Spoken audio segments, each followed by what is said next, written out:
नमस्कार। जय हिंद, जय भारत, वंदे मातरम। देखिए आज आप लोग को फ्रेश चैप्टर स्टार्ट करने जा रहे हैं, bank reconciliation statement.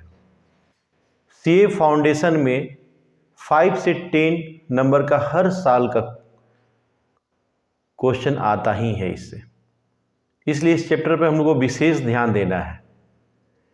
Easy chapter भी है और हर साल हर बार फाउंडेशन के एग्जामिनेशन में बैंक रिकाउंसिलेशन से क्वेश्चन पूछता ही है, इसलिए ध्यान देना है बढ़िया से। आखिर ये बैंक रिकाउंसिलेशन चैप्टर क्या है, कैसे शुरुआत हुआ, इसके विषय में थोड़ा चर्चा करते हैं हम लोग। Bank reconciliation statement, bank reconciliation statement bank समाधान विवरण। Bank reconciliation statement, bank reconciliation statement क्या है, क्यों बनाया जाता है, इस पर चर्चा करते हैं। देखिए बैंक क्या होता है, पहले देखिए बैंक क्या होता है। Which organisation accepted deposit and provide loan is called bank. Bank में कस्टमर, हम लोग क्या है, हम लोग कस्टमर हैं और बैंक में हम लोग पैसा जमा करते हैं और बैंक से हम लोग पैसा निकालते हैं। तो यहाँ पे क्या होता है, बैंक और कस्टमर के बीच में कुछ मिसअंडरस्टैंडिंग के कारण, कुछ रुपया के प्रॉब्लम के कारण दोनों का बैलेंस में डिफरेंस आ जाता है। जैसे बैंक, हम लोग कस्टमर हैं, हम लोग क्या हैं, कस्टमर हैं, ग्राहक है, और ये बैंक है, बैंक। बैंक और कस्टमर में, कस्टमर कोई भी पैसा डिपॉजिट करता है और निकालता है तो उसके लिए वो कैश बुक बनाता है, उसके लिए कैश बुक बनाता है, कैश बुक। कस्टमर अपने घर में एक कैश बुक रखता है, कितना पैसा जमा कर रहा है और कितना पैसा निकाल रहा है उसको लिखता है। तो कैश बुक का सिंपल फॉर्मेट ये है, particulars amount rupees, particulars amount rupees, CR। Customer कभी भी पैसा जमा करता है, इफ डिपॉजिट कस्टमर कभी भी पैसा जमा करता है तो डेबिट में लिखता है, कैश बुक में।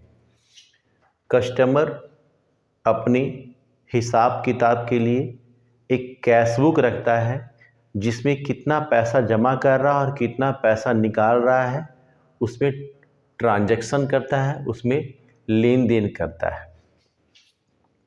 तो जैसे ध्यान दीजिए, पैसा जब जमा करेगा तो कस्टमर अपने डेबिट साइड, कैश बुक के डेबिट साइड लिखता है इफ़ डिपॉजिट करने पर। अगर पैसा निकालता है तो इफ विथड्रॉल। अगर पैसा निकालता है तो क्या करता है, क्रेडिट में लिखता है। ये कैश बुक है। तो कैश बुक में क्या होता है, दो बैलेंस होता है, एक debit balance and credit balance. अगर कैश बुक का डेबिट बैलेंस है, यानी हम लोग का पैसा बैंक में प्लस में है, बैलेंस इसको बोलेंगे, बैलेंस मेरा, हम लोग का पैसा बैंक में है। अगर कैश बुक का क्रेडिट बैलेंस है, इसका मतलब क्या है, हम लोग पैसा बैंक से ज़्यादा निकाल दिया है, तो इसको बोलते हैं हम लोग ओवरड्राफ्ट। तब कैश माइनस में हो गया ओवरड्राफ्ट। देखिए कैश, बैंक और कस्टमर जब भी पैसा जमा कोई किया जाता है तो कस्टमर अपना कैश बुक रखता है, उस कैश बुक में पैसा जितना भी जमा करता है निकालता है उसमें वो लिखता है कस्टमर के विषय में। और बैंक क्या करता है, बैंक पासबुक में इसी चीज़ को बैंक पासबुक में लिखता है।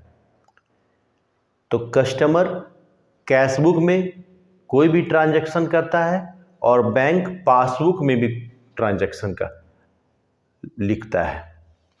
अब ध्यान दीजिए, यहाँ पे कैशबुक बैंक कैसे कस्टमर कैशबुक बनाता है वो हम ये फॉर्मेट दिए कि पैसा जमा करने पे डेबिट में लिखता है, पैसा निकालने पर वो क्रेडिट में। अब पासबुक का फॉर्मेट क्या है, ये कैशबुक का फॉर्मेट हुआ। कैशबुक का डेबिट बैलेंस का पैसा हम लोग का बैंक में पैसा जमा है प्लस में पैसा है। अगर कैशबुक का क्रेडिट बैलेंस है यानी कि हम लोग पैसा ज़्यादा निकाल लिए हैं बैंक से। बैंक क्या करती है ना, अपने अच्छे कस्टमर को, ठीक है, मेनली करेंट अकाउंट में जितना पैसा जमा है उससे ज़्यादा निकालने की फैसिलिटी प्रोवाइड करती है। तो बैंक से अगर हम ज़्यादा पैसा निकाल लिए हैं तो क्रेडिट बैलेंस से माइनस में चला गया, इसको बोलते हैं हम लोग ओवरड्राफ्ट। अगर प्लस में पैसा है तो इसको हम लोग बोलते हैं बैलेंस, हम लोग का पैसा बैलेंस है। अब आता है पासबुक। बैंक कोई भी लेन देन करता है तो पासबुक में लिखता है। बैंक कोई भी लेन देन करता है तो किस में लिखता है, वो पासबुक में लिखता है। तो पासबुक कैसे बनाया जाता है, पासबुक क्या होता है, ध्यान दीजिए। पासबुक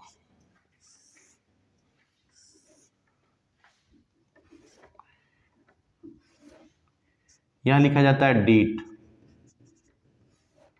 यहां लिखा जाता है पार्टिकुलर्स, यहां लिखा जाता है चेक नंबर, यहां लिखा जाता है विथ ड्रॉवल, कितना पैसा निकाल रहे हैं। यहाँ पे लिखा जाता है डिपॉजिट और यहाँ लिखा जाता है बैलेंस, रुपीज। अगर हम लोग पैसा बैंक में जमा कर रहे हैं तो उसको बोलते हैं क्रेडिट। अगर पैसा बैंक से निकाल रहे हैं तो पासबुक में उसको बोला जाता है डेबिट। ठीक उल्टा है कैशबुक का। कस्टमर पैसा जमा करता है तो डेबिट में लिखता है, पैसा निकालता है तो क्रेडिट में लिखता है। लेकिन बैंक क्या करता है ना, हम लोग अगर कस्टमर अगर पैसा बैंक में जमा करता है तो बैंक उसको क्रेडिट में लिखता है, डिपॉजिट में, और कस्टमर जब पैसा निकालता है तो बैंक पासबुक में डेबिट में लिखता है, विड्रॉल में लिखता है। अब देखिए, अगर पासबुक के विषय में, बैलेंस के विषय में बोला जाए, अगर बैलेंस का बात हो जाए, अगर पासबुक का बैलेंस अगर पासबुक का बैलेंस अगर क्रेडिट बैलेंस है, इसका मतलब हम लोग का पैसा बैंक में, कस्टमर का पैसा बैंक में बैलेंस, तो इसको बैलेंस ही बोलेंगे। अगर कैश पासबुक का डेबिट बैलेंस है, डेबिट बैलेंस लिखा हुआ है, यानी कस्टमर ने पैसा ज़्यादा निकाल लिया है, इसको बोलते हैं हम ओवरड्राफ्ट। तो देखिए, बैंक रिकाउंसिलेशन स्टेटमेंट समझने से पहले आपको समझना पड़ेगा कि कोई भी लेन देन होता है तो बैंक पासबुक में लिखता है और कस्टमर उसे कैशबुक में लिखता है। दोनों अमाउंट में डिफरेंस होता है। ये मान लिया जाए कि बैंक के पास पासबुक रहता है और कस्टमर के पास कैशबुक रहता है। अब आप लोग सोच रहे होंगे, पासबुक तो बैंक हम लोग को दे देता है, तो बैंक के पास पासबुक कहाँ से हुआ? देखिए, हुआ पहले क्या होता था ना, पहले जब शुरू बैंक खोला गया था उस समय ग्राहकों को, यानी कस्टमर, नंबर ऑफ कस्टमर कम थे, ग्राहकों की संख्या कम थी।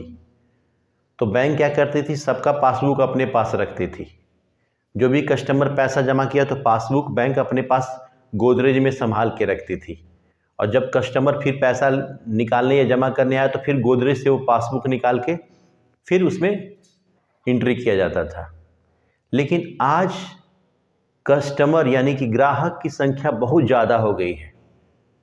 तो बैंक, अगर मान लिया जाए स्टेट बैंक ऑफ इंडिया के 1 लाख कस्टमर हैं, अगर 1 लाख कस्टमर अगर हैं एक पर्टिकुलर डिस्ट्रिक्ट में, देन 1 लाख पासबुक बैंक कहाँ रखेगी? अगर बैंक रख भी ली तो मान लिया जाए कोई एक कस्टमर आया जिसका नाम राज है, तो बोलेगा राज अगर पैसा जमा करने के लिए आया तो 1 लाख पासबुक में खोजने में बहुत समय लग जाएगा। तो बैंक ने ये रूल बनाया कि ठीक है, पासबुक में जो भी एंट्री होगा, जो भी लेन देन होगा, उसमें बैंक ही उसमें पोस्टिंग करेगा। लेकिन ये पासबुक क्या क्या कस्टमर को दे दिया जाएगा। कस्टमर जब भी बैंक आएगा तो उस पासबुक को लेके आएगा। कोई भी, ध्यान दीजिए, बैंक में अकाउंट खोलता है तो बैंक की तरफ से उसको 3 चीज़ प्रोवाइड किया जाता है। पहला पासबुक, दूसरा चेकबुक, तीसरा डिपॉजिट फॉर्म। इसमें क्या होता है ना कि पासबुक जब भी बैंक में आइए तो पासबुक लेके आइए। तो इससे क्या होता है ना कि ये पासबुक रखने का झंझट बैंक का खत्म हो गया। बैंक डायरेक्ट कस्टमर को ही पासबुक दे देती है। तो कोई भी अपना 1 लाख कस्टमर है और राज अपना पासबुक लेके घर से जा रहा है तो उसका पासबुक देख के उसमें एंट्री कर दिया गया। अब आसान हो गया, इसलिए पासबुक क्या करती है, बैंक कस्टमर को ही दे देती है। लेकिन उस पासबुक में कस्टमर कोई भी पोस्टिंग, कोई भी एंट्री नहीं कर सकता है। जब भी एंट्री करेगा तो बैंक ही उस पर एंट्री करेगा। बैंक का क्लर्क हो या बैंक का कंप्यूटर हो, वही इस पे ट्रांजैक्शन का, इसका लेन देन का कोई भी एंट्री करेगा। लेकिन कैशबुक जो होता है वो कस्टमर के पास रहता है। कितना पैसा जमा कर रहा है, कितना पैसा निकाल रहा है, वो सारा चीज उसमें वो लिखता है।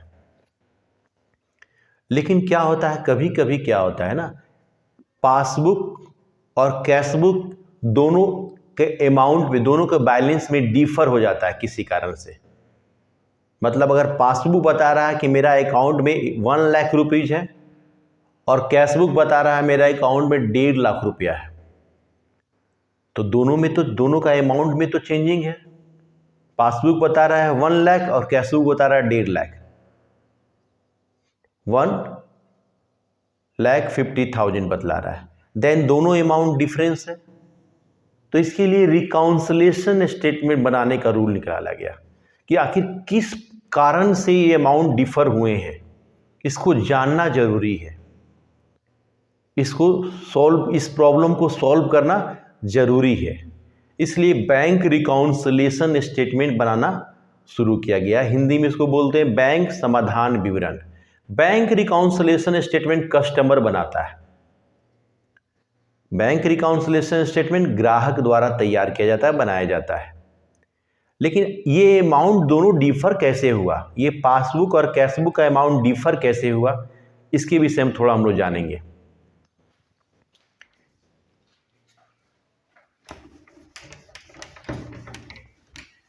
आप लोग को याद रखना है कि पासबुक बैंक के पास रहता है और कैशबुक कस्टमर के पास रहता है। पासबुक हालांकि बैंक कस्टमर को दे देता है, लेकिन पासबुक पे कस्टमर को लिखने का राइट नहीं है। कोई भी ट्रांजैक्शन का एंट्री कस्टमर पासबुक में नहीं लिख सकता है। वो जब भी लिखेगा तो बैंक ही लिखेगा, कस्टमर नहीं लिखता है। तो आखिर दोनों पासबुक और कैशबुक में डिफरेंस अमाउंट कैसे हो जाते हैं, इसके विषय में थोड़ा हम लोग समझते हैं। देखिए, ये है कैशबुक, कैशबुक, ये है पासबुक, पासबुक। शुरू में कैशबुक का भी बैलेंस 2000 था और पासबुक का भी बैलेंस 2000 था। ठीक है, देखिए बैंक रिकाउंसिलेशन स्टेटमेंट, ठीक है, कुछ समय के बाद ये देखा जाता है बैंक और कैशबुक और पासबुक का अमाउंट सेम है कि नहीं। मेनली क्या होता है ना, एंड ऑफ द मंथ, महीने के अंत में देखा जाता है। अगर डिफरेंस है तो क्यों डिफरेंस है, इसमें सबसे बड़ा क्यों डिफरेंस होता है, इसके विषय में हम लोग चर्चा करते हैं। सबसे पहले ये कैशबुक का भी बैलेंस बता रहा है 2000 और पासबुक भी 2000 बतला रहा है। पहला क्या हुआ कि एक कस्टमर था, अपने एक फ्रेंड को वो 1000 दिया। कस्टमर था एक, मान लिया जाए कस्टमर राज नाम का एक कस्टमर था। वो अपने एक फ्रेंड प्रेम को बोला, भाई आप बैंक जा रहे हैं तो मेरा भी 1,000 रुपया चेक बैंक में जमा कर दीजिएगा। फिर से सुनिए, बैंक का एक कस्टमर राज था। राज अपने फ्रेंड प्रेम को बोलता है कि आप बैंक जा रहे हैं तो ये पैसा 1,000 मेरा एक बैंक अकाउंट में जमा कर दीजिएगा। तो राज क्या किया, अपना कैश बुक में 1,000 ऐड कर दिया। वो सोच रहा है कि मेरा पैसा तो जमा हो गया, तो यहाँ पे बैलेंस कितना हो जाएगा, कैश बुक में कितना बैलेंस हुआ, 3,000। कैश बुक में बैलेंस कितना हो गया, 3,000। लेकिन उसका जो मित्र था वो प्रेम था, किसी कारणवश से वो बैंक नहीं जा पाया, बैंक नहीं गया वो। देन वो 1,000 का चेक बैंक में जमा नहीं किया।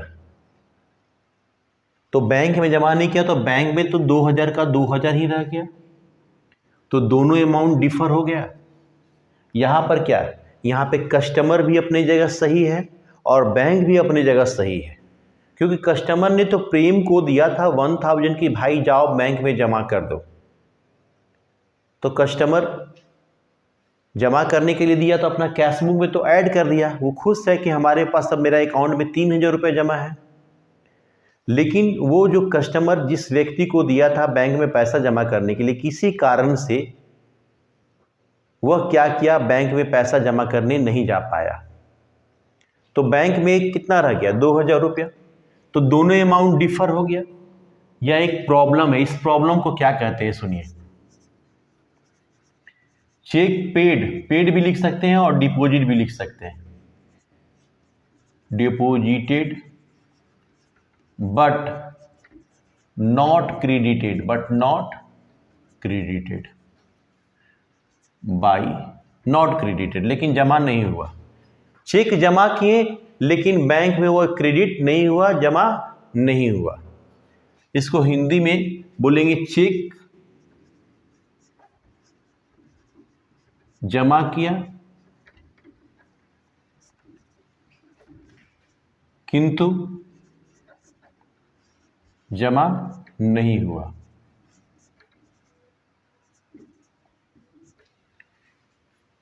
Check paid but not credited, ये फर्स्ट केस हुआ। पहला केस समझ में आया क्यों डिफर हुआ दोनों का अमाउंट। अब अगला केस में आते हैं, यहां ध्यान दीजिए। कैश बुक भी 2,000 बता रहा है, पासबुक भी 2,000 बता रहा है, दोनों का सेम अमाउंट है, सही है। हम क्या किए, ध्यान दिया जाए, हमने कुछ परचेज किया सामान। जैसे कस्टमर जो भी है, राज कस्टमर था, राज ने कुछ सामान परचेज किया। मान लिया जाओ अपने लिए वो कपड़ा खरीदा, वो कपड़ा 500 का एक टी शर्ट खरीदा, बैंक दुकान से 500 का टी शर्ट खरीदा, 500 का। वो दुकानदार को यानी कि शॉपकीपर को कैश ना देकर एक चेक 500 का चेक काट के दिया कि जाइए भैया बैंक से पैसा ये निकाल लीजिएगा। तो वो क्या किया, 500 रुपया कस्टमर क्या किया, अपना अकाउंट अपना कैश बुक से लेस कर दिया। वो क्या समझ रहा है कि मेरा अकाउंट में अब कितना जमा है, 1,500 रुपया। फिर से समझिएगा, राज एक शॉपकीपर के पास गया और एक टी शर्ट खरीदा 500 का, और 500 के बदले वो 500 के टी शर्ट के लिए वो चेक काट के दिया शॉपकीपर को, भैया आप बैंक से इसको निकाल लीजिएगा। कस्टमर आया, अपने कैश बुक में 500 को लेस कर दिया कि भाई मेरा 500 रुपया तो अब निकल जाएगा। लेकिन वो शॉपकीपर को इतना समय नहीं था कि वह जाके चेक का पैसा बैंक से कैश करवाए, तो वो नहीं जा पाया, बैंक वो नहीं गया। और बैंक नहीं गया तो बैंक में कितना पैसा है, 2,000, और कैश बुक में कितना पैसा है, 1,500। दोनों अमाउंट फिर डिफर हो गया। क्यों डिफर हो गया, यहाँ बैंक भी सही है, कस्टमर भी सही है, लेकिन अमाउंट तो डिफर हो गया, क्योंकि शॉपकीपर बैंक जाके पैसा को, चेक को कैश में कन्वर्ट नहीं किया, वो नहीं जा पाया। मंथ के इसमें देखिए डेट, इस चैप्टर में डेट बहुत बड़ा मायने रखता है। तो जिस डेट को कस्टमर गया था बैंक में, उससे पहले शॉपकीपर जाके बैंक में चेक को कैश नहीं करवाया था, तो बैंक में पैसा ज्यों का त्यों पड़ा रहा, 2,000 रुपया। इस केस को कहेंगे हम लोग cheque issued but not yet presented for payment. Cheque issue किया गया लेकिन बैंक में इसको प्रेजेंट नहीं किया गया। ये सेकेंड केस था, क्यों डिफर हुआ अमाउंट। अब आते हैं अगला केस में। कैशबुक भी 2000 बतला रहा है, पासबुक भी 2000 बतला रहा है, दोनों का सेम अमाउंट है, दोनों का अमाउंट सेम है। आखिर क्या है, क्यों डिफर हुआ, थर्ड केस में आ रहा है। देखिए, हमने एक अपना एक्सपेंसेस का पेड किया, इलेक्ट्रिसिटी बिल दिया या इंश्योरेंस प्रीमियम दिया, चेक से हमने पेमेंट किया था। जो चेक से पेमेंट किया था हमने इलेक्ट्रिसिटी बिल हमने 200 का पेमेंट किया चेक से। तो अपने घर में हम कैशबुक से क्या किए, 200 रुपया घटा दिए। कैशबुक से हम 200 रुपया घटा दिए। अब कैशबुक का बैलेंस 1800 आ गया। लेकिन इलेक्ट्रिसिटी डिपार्टमेंट बैंक के पास नहीं गई। ठीक है, बैंक के पास ये नहीं गई पैसा निकालने के लिए। तो सेम केस यही चीज हो जाएगा, cheque issue but not yet प्रेजेंटेड फॉर पेमेंट। अब आइए, ये सेम केस था, चाहे इंश्योरेंस प्रीमियम कोई भी एक्सपेंसेस का पेमेंट अगर चेक से किया है कस्टमर और जिसको किया गया है पेमेंट वो बैंक में चेक को कैश नहीं करवाया, देन ये केस होगा। कभी कभी क्या होता है, मेरा मान लिया जाए एक स्टूडेंट था, उसको 1000 फ़ी हमें देना था, तो 1000 फ़ी उसको देना था, लेकिन वह किसी कारणवश जिस दिन गया हमारे कोचिंग संस्थान में, उस दिन कोचिंग बंद था। वो क्या किया, डायरेक्ट मेरे अकाउंट में जाके चेक जमा कर दिया और हमें इन्फॉर्म वो नहीं किया। तो एक कस्टमर था जो डायरेक्ट मेरे अकाउंट में पैसा जमा कर दिया, मेरा स्टूडेंट था, डायरेक्ट अकाउंट में जमा कर दिया। तो पासबुक में क्या हुआ, जमा हो गया, पासबुक में कितना हो गया 3000, लेकिन वो इन्फॉर्म हमको नहीं किया। तो मेरे यहाँ कितना है 2000 रुपये, फिर अमाउंट डिफर हो गया। तो अमाउंट डिफर हो गया तो इस केस को कहेंगे a customer directly deposited into bank. एक कस्टमर डायरेक्ट मेरा बैंक अकाउंट में पैसा जमा कर दिया 1000, तो इससे भी अमाउंट डिफर हो गया, क्योंकि हमें तो मालूम नहीं, हम तो घर पे है, लेकिन बैंक में अकाउंट में पैसा जमा हो गया। अब आता है फोर्थ केस। देखिए, बैंक कस्टमर का एजेंट के रूप में भी काम करता है, कस्टमर का बहुत सारे एक्सपेंसेस को भी पेड करता है बैंक। तो बैंक को हमने पहले से हम बैंक को आदेश दे दिए थे कि भैया देखिए, इतना तारीख का इलेक्ट्रिसिटी बिल, इतना तारीख का इंश्योरेंस प्रीमियम का पेड आप कर दीजिएगा।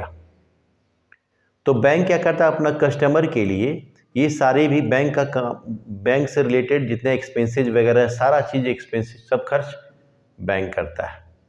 तो बैंक अपना पॉकेट से थोड़ी खर्च करेगा, बैंक कस्टमर का अकाउंट से। जैसे मान लीजिए बैंक ने टेलीफोन बिल पेमेंट किया कस्टमर का 300, तो क्या करेगा, पासबुक से बैंक क्या करेगा, डेबिट कर देगा। यहाँ पे कितना हो गया 1700,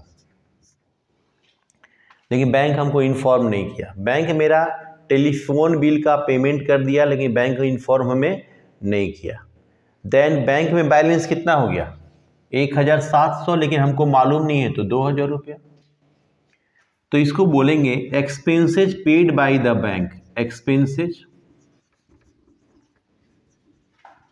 paid by the bank. Bank ने हमारा कोई जो भी expenses, electricity bill, insurance premium, telephone expenses, जो भी एक्सपेंसेज अगर बैंक अगर पेड करता है तो हमारे अकाउंट से ही वो क्या करेगा, डेबिट कर देगा, हमारे अकाउंट से पैसा वो लेस कर देगा।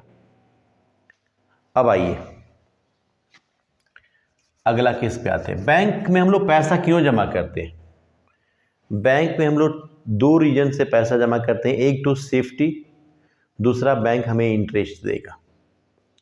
तो बैंक में हम लोग पैसा जमा किए तो बैंक मान लिया जाए हमें 100 इंटरेस्ट दिया, 100 रुपया ब्याज दिया, तो बैंक क्या करेगा, मेरा अकाउंट में 100 रुपया जमा कर देगा। तो यहाँ पे कितना हो गया, 2100 रुपया। लेकिन मेरा हमको मालूम नहीं, हम तो घर पे हैं, मेरे घर पे कैश बुक तो 2000 शो कर रहा है, तो फिर अमाउंट ये डिफर हुआ कि नहीं? अमाउंट ये डिफर हो गया। जब भी अमाउंट डिफर हो गया ये मेरा प्रॉब्लम है। तो यहाँ पे क्या करेंगे, इंटरेस्ट क्रेडिटेड, इस केस को कहते हैं interest credited by the bank, by the bank. Bank ने इंटरेस्ट क्रेडिट किया। बैंक कस्टमर का एजेंट के रूप में भी काम करता है, कस्टमर का insurance premium, electricity bill, telephone bill, ठीक है, और अदर एक्सपेंसेस का पेमेंट करता है। तो बैंक इसके लिए कुछ चार्ज लेता है, बैंक इसके लिए कुछ चार्ज लेता है, उसको बोलते हैं हम लोग बैंक चार्ज। तो बैंक मान लीजिए अपना चार्ज 30 रुपीज़ चार्ज लिया, 30 रुपया चार्ज लिया, कैश बुक में भी 2000 है, पासबुक में भी 2000, बैंक अपना 30 रुपीज़ चार्ज लेगा, तो पासबुक में से घटा देगा, यहाँ पे क्या हो जाएगा 1970 रुपया, अमाउंट डिफर हो गया। हम सोच रहे हैं कि मेरा अकाउंट में 2000 रुपये जमा है क्योंकि कैश बुक 2000 शो कर रहा है, लेकिन बैंक में कितना हो गया 1970 रुपया। ये एक प्रॉब्लम है, इस प्रॉब्लम कहेंगे bank charge debited, bank charge debited, debited by the bank, by the bank. ये सब ऐसे केसेस हैं जिसके कारण कैश बुक और पासबुक का अमाउंट डिफर हो जाता है। देन इसको दूर करने के लिए, क्यों डिफर हुआ, इसके काउजेस को जानने के लिए, इसके कारण को जानने के लिए कस्टमर बैंक रिकाउंसिलेशन स्टेटमेंट बनाता है। तो कस्टमर बैंक रिकाउंसिलेशन क्यों बनाता है? क्योंकि कैश बुक और पासबुक के अमाउंट डिफर होने लगते हैं। क्यों डिफर हुआ ये जानने के लिए। तो इसको बढ़िया से फिर कंटिन्यू रखते हैं अगले लेक्चर में। तब तक अपने खुश रहिए, अपना ख्याल रखिए।